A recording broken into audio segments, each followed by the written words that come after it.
E eu queria entender de você como é que surgiram esses bancos digitais e aí até como que isso impacta no dia a dia do Santander, que é um banco originalmente mais tradicional, mas com certeza já está com o pé lá e avançado, né? Legal.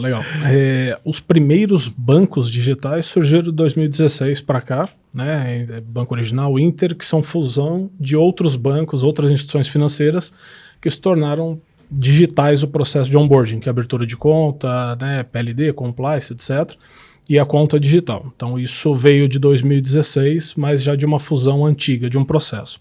O que aconteceu muito no mercado é os bancos digitais intitulados, mais instituições financeiras, né, Maia?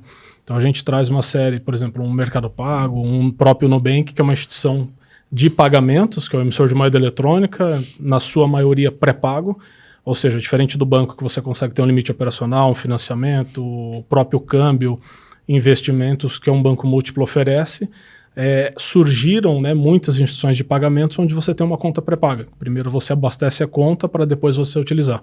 Então isso é muito importante, né? E a partir desse panorama de 2016 para cá, e fortalece muito outras instituições, né, Maia, como SCD, SCM, o PEP, que é empréstimo entre pessoas físicas, uma série de modalidades reguladas pelo Banco Central. Que é SCD, SCM? Traduz aí. Traduz. Ele já começou com GAN, agora vamos para as suas. A gente tem os bancos múltiplos, no caso do Santander, que ele pode operar com uma conta corrente, fazer investimento, empréstimo, capital de giro, o próprio limite, o LIS ali dentro da conta corrente. Isso é um banco que pode operar em todas essas frentes, né, que tem uma regulação muito maior do Banco Central.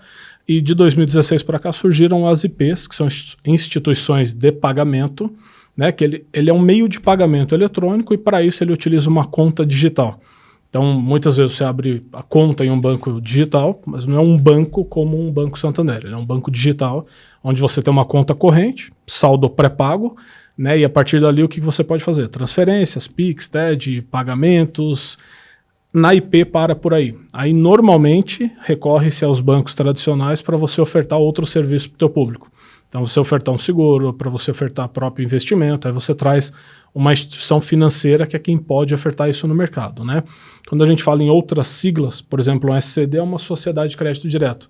Então para um banco digital poder ofertar um limite operacional, um cartão de crédito com funding próprio, que é o recurso próprio para automatizar esse processo de pagamentos, você recorre a um fundo de investimento ou uma sociedade de crédito que é quem vai fornecer esse valor de espécie para as IPs. Quando a gente fala SCM, é basicamente igualzinho ao SCD, mas focado em microempreendedor, em microempresas. E o PEP é uma modalidade pouco difundida ainda, que é o empréstimo entre pessoas. Então eu coloco meu dinheiro em uma empresa que gerencia o PEP e você pode solicitar esse recurso como empréstimo, tá? Então esse é o PEP, essas são as modalidades que estão dentro de um banco digital, por exemplo. Entendi. Mas no final do processo a gente está sempre, por isso que eu falo que eu não entendo como uma concorrência direta, né?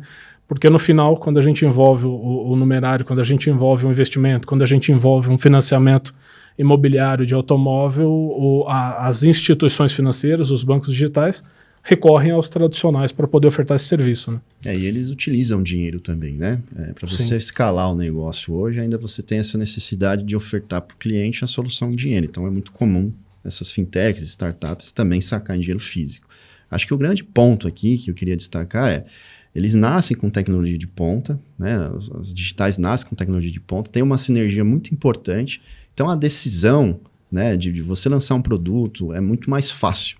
Né? Para os bancos tradicionais, teoricamente, a gente tem um legado que a gente carrega. Obviamente, se eu fosse lançar um banco hoje, eu não traria todo esse legado que a gente construiu, de lojas físicas, de servidores, enfim. Mas o ponto tudo aquilo que a gente vai desenvolver, a gente tem que pensar nisso. Então, eu não posso deixar de pensar, e vocês comentaram no início, desse consumidor mais tradicional, né? Desse consumidor que está lá no interior do Pernambuco, que precisa se relacionar, por exemplo, com ATM.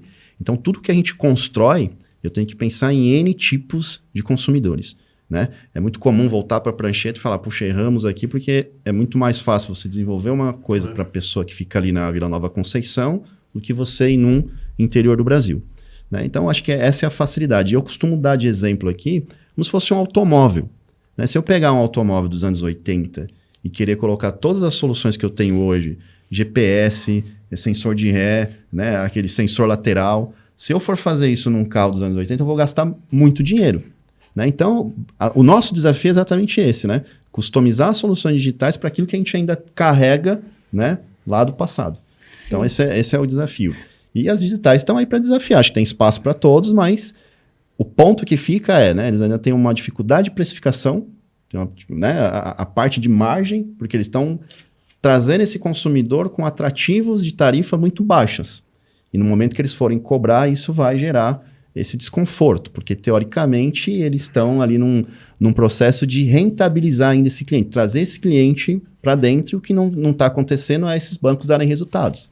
Né? Então... E ele empurrou a digitalização, né? Eu acho que isso foi bem legal dos bancos digitais, quando ele vem com um conceito de onboard, que é abertura de conta.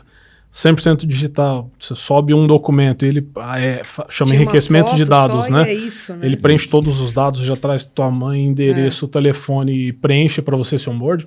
Eu acho que ele empurrou também a digitalização dos próprios bancos tradicionais, né? Que você consegue acelerar essa abertura de conta, esse processo, reduz a ida nas agências, e eu acho que isso é benefício para todo mundo.